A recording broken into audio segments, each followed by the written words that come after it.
Thank you for joining us for a live stream press conference featuring District Attorney candidate Ray Tierney. We're located right now in front of Tommy's Place, the site of a gang-related homicide earlier this year. It's my pleasure to introduce Republican Conservative candidate for District Attorney Ray Tierney.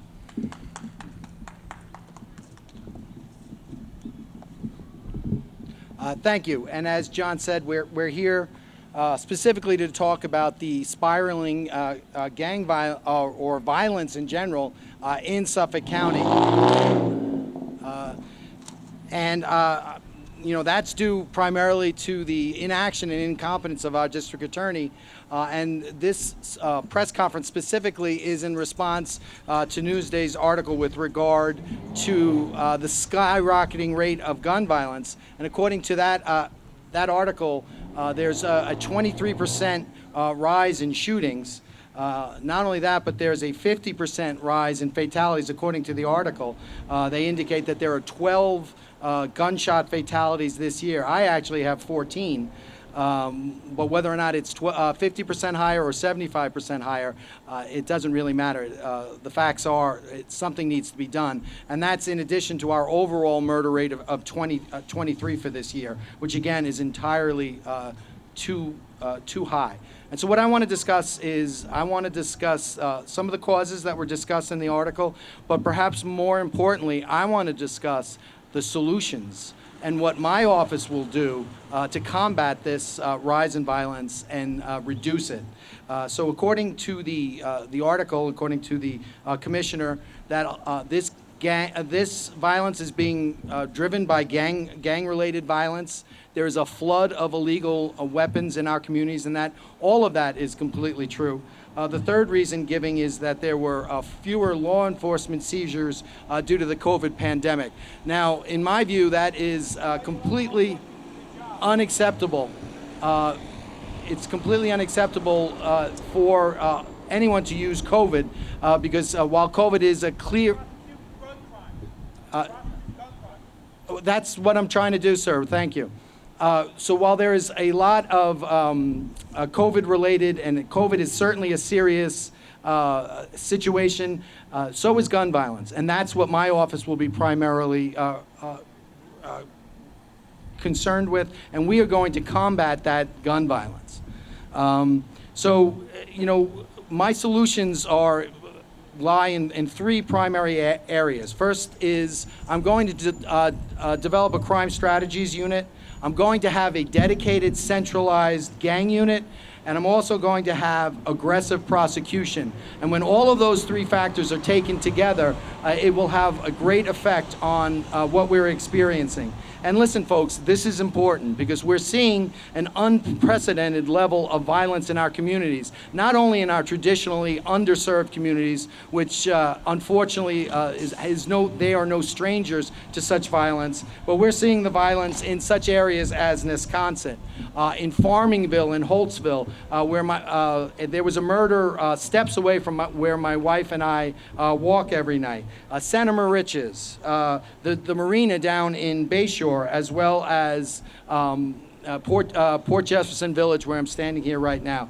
So something needs to be done. And first and foremost, the first step is to develop a crime strategies unit. And what I'm talking about is, we talk about these statistics, but unfortunately, we are slaves to the statistics that our politicians provide to us. And what we need to do is we need to be open and transparent, and we need to gather and investigate those statistics. And that you do that through a crime strategies unit. So what I want to do is I want to take the murders, I want to take all of the violent crimes, and more importantly, I want to take the gunshot cases, and I don't want to ignore them. I don't want to pretend they happen, because when you ignore them, you protect two classes of people. You protect the politicians and you protect the criminals, and that should end. And so what I'm going to do is I'm going to catalog every single case, and I'm going to marry those cases and those incidences of gun violence with investigators and prosecutors, and we are going to form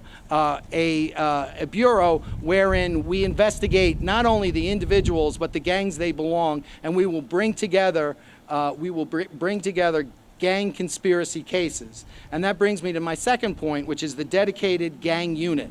Now, the dedicated gang unit The importance about that is right now, the gang prosecutions in the district attorney's office are decentralized. So what you need to do is you need to catalog all of the shootings, all the gang violence. You need to bring it into one unit, and you need to assign that violence based upon individual gang members in individual areas. And you have a team of prosecutors working with a team of investigators to develop each and every act of violence that that gang commits. And then you marry it to an indictment with gang conspiracies. You charge these individuals with conspiracy to commit murder and then substantive acts of violence. And that's how you get the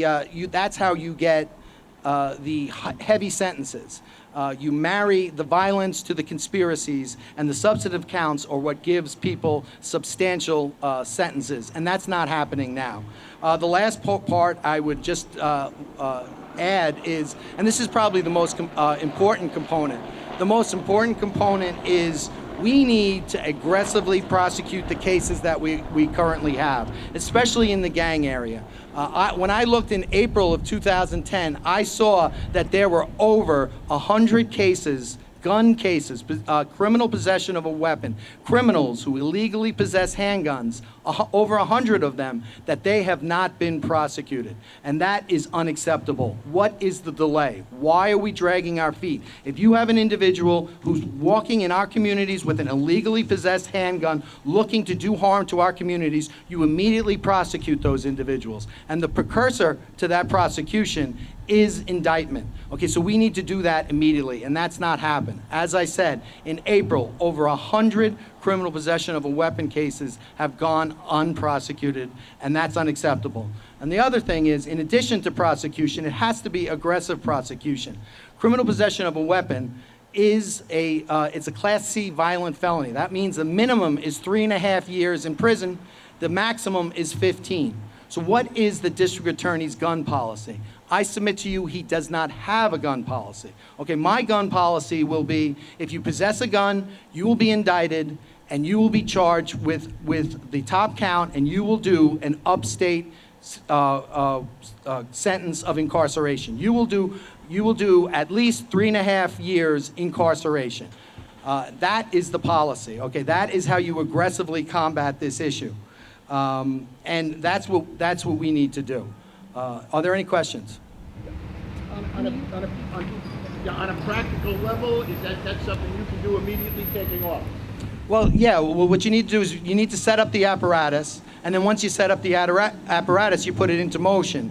And the way I've already started looking at things, and so if you look at some of the violence that we're talking about, and this is why a crime strategies unit is important, because all of these, as I said, there is a rhythm to gang violence. It usually starts with shootings, and then the gang members go back and forth. They get more and more bold. Eventually someone gets hurt or killed, and then you have the fatality. So what you need to do is you immediately need to go out and investigate those shootings. And I've been looking at a case of a gang in Western Suffolk, 2 blood gangs feuding with another unaffiliated gang. And I've looked at that case, and that case, there's been 3 homicides related to that. There have been 12 non-fatal shootings, and there's been 22 instances of shots fired. Those are 22 instances where individuals have fired at targets but have not hit them. So what you need to do is you need to, first off, you need the crime strategies unit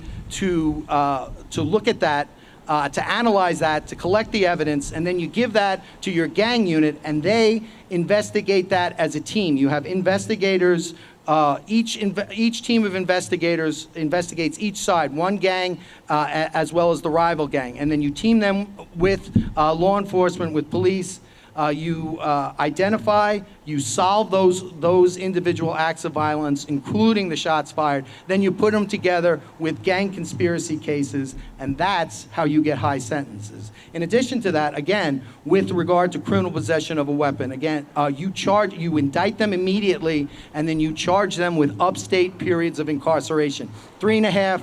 If you wanted to give them, you need to let them know that absent some other factor, absent their cooperation or something else, they're looking at upstate incarceration. To what extent are other current laws getting in the way, like the so-called bail reform? Well, Stopping this It's interesting. You know, bail reform does not keep us safer. Bail reform is a disaster. I've said it. My opponent won't say it. But the funny thing about bail reform is it's not. It shouldn't be used as an excuse. And when you look at the instances of criminal possession of a weapons case, okay, those are violent crimes. Those are bail eligible crimes. So if an individual is caught in our communities carrying an illegal handgun looking to commit a crime, you could arrest him for that gun, you could charge him, and you could hold him on bail. You could ask for bail. But you need to be proactive. You need to indict that case immediately, and you need to do it. You can't talk about it. You need to do it.